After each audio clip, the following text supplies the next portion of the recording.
est-ce que l'intelligence artificielle va remplacer les architectes? Donc c'est vrai que quand on y pense, architecte, c'est une profession assez sophistiquée qui demande à la fois de la créativité et de suivre certaines lignes directrices pour éviter qu'un bâtiment s'effondre. Parce que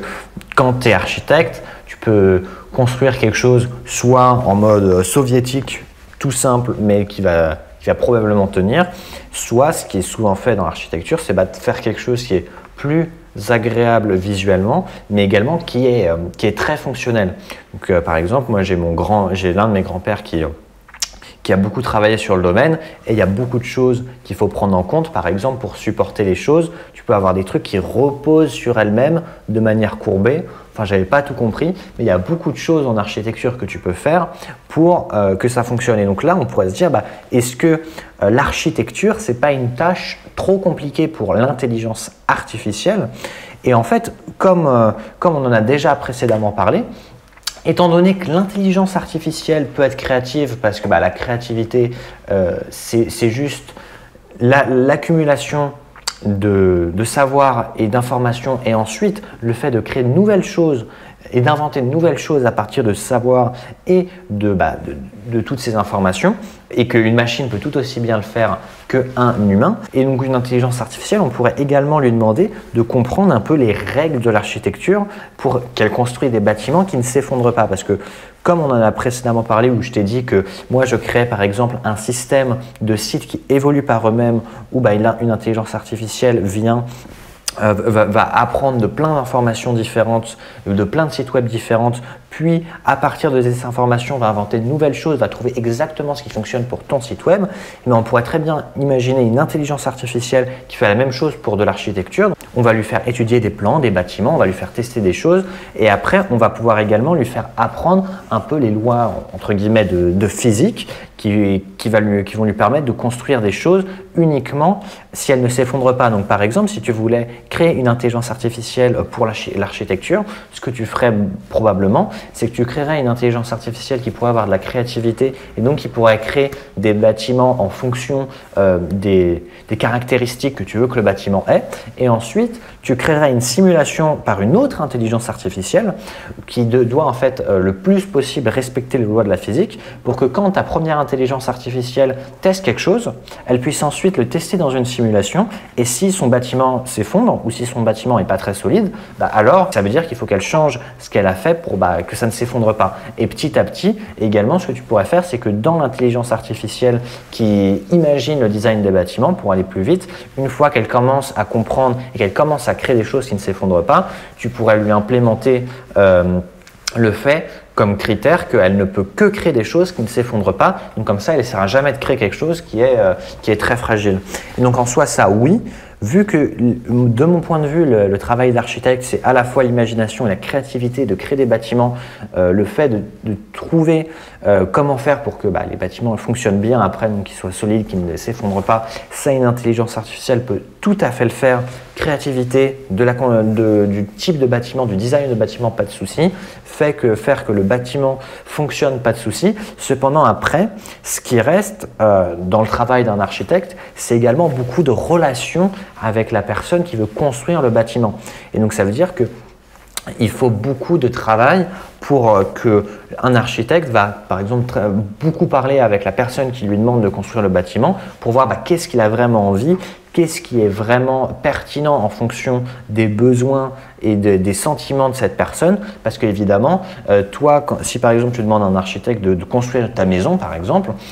tu ne sais pas vraiment ce que tu veux, mais tu as une idée un peu, on va dire, inconsciente de ce que tu aimerais. Donc oui, l'intelligence artificielle va probablement remplacer l'aspect technique de l'architecture dans les 10, 20, 30 prochaines années. Ça veut dire le fait de designer les bâtiments et de faire qu'ils fonctionnent extrêmement bien, qu'ils soient pas chers, mais qu'ils soient ultra solides. Et ça, l'intelligence artificielle peut le faire tout autant, même beaucoup plus efficacement, beaucoup plus rapidement, pour beaucoup moins cher que des architectes, parce qu'un architecte, ça va lui prendre du temps de faire un plan. Une intelligence artificielle, tu peux lui demander de faire 10 000 plans en 2 secondes. Donc pas de souci là-dessus. Et par contre, là où ça va être très intéressant pour les architectes, parce qu'évidemment, quand dans 20 ans, tu pourras avoir ton architecte personnel qui sera le meilleur architecte du monde et qui te coûtera strictement rien comparé à un architecte qui te prendra 3 mois et qui te coûtera super cher pour créer l'aspect technique, bah, autant aller sur un architecte artificiel. Mais là où les architectes seront intéressants et où ils pourront travailler de manière très proche avec l'intelligence artificielle, c'est que même si l'aspect technique sera automatisable et il sera fait bien mieux par des machines,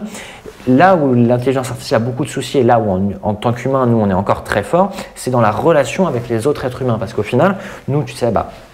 ouais, la raison de pourquoi on en est aujourd'hui là où on en est et qu'on n'est plus juste dans la savane en train de se battre avec des lions, bah, c'est parce qu'on peut communiquer ensemble, on peut créer des villages, on peut créer des communautés. On est très fort dans le fait d'interagir avec d'autres êtres humains. C'est ce qui nous a amené là où on est. Et donc ça fait qu'en fait, c'est extrêmement compliqué pour une intelligence artificielle déjà pour le moment d'arriver à ce point parce que même si pour nous en tant qu'humains ça nous a l'air évident et facile, ça nous a l'air évident et facile uniquement parce qu'on a évolué pour extrêmement bien accomplir ces tâches. Et donc pour une intelligence artificielle, le souci c'est que vu que quand par exemple si tu es un architecte aujourd'hui, tu as évidemment l'aspect technique de l'architecture qui sera sûrement automatisée, mais tu as surtout, tu auras surtout, tu as un petit peu et tu auras surtout l'aspect de la relation avec ton client. Ça veut dire qu'un client, lui, il a une idée un peu inconsciente de ce qu'il veut, il essaie de l'exprimer avec des mots, mais il ne peut pas totalement l'exprimer il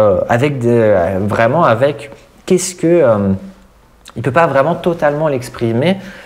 à l'architecte parce que c'est quand même assez inconscient. Et donc en fait, je pense que la façon dont la profession d'architecte va se transformer, c'est que les architectes vont faire beaucoup moins de choses techniques. Ça veut dire qu'il va y avoir beaucoup moins de travail au niveau de la création des plans, de la création du design, ça parce que tout ça sera automatisé, sera fait mieux par des machines. Mais là où les architectes vont travailler avec les machines de manière très proche, c'est qu'ils vont aider